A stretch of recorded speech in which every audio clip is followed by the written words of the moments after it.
આપનું સ્વાગત છે।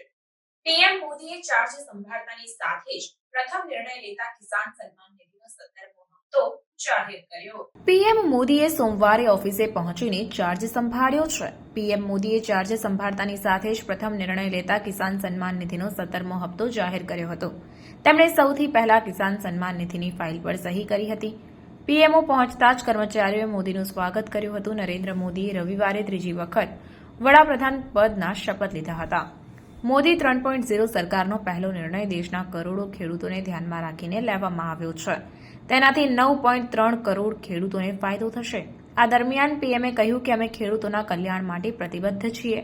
કૃષિ ક્ષેત્ર માટે વધુ કામ કરતા રહીશું। અગાઉ પીએમ કિસાન યોજના હેઠળ 16મા હપ્તાના નાણાં દેશના કરોડો ખેડૂતોના બેંક ખાતામાં 28 ફેબ્રુઆરીના રોજ જમા કરવામાં આવ્યા હતા।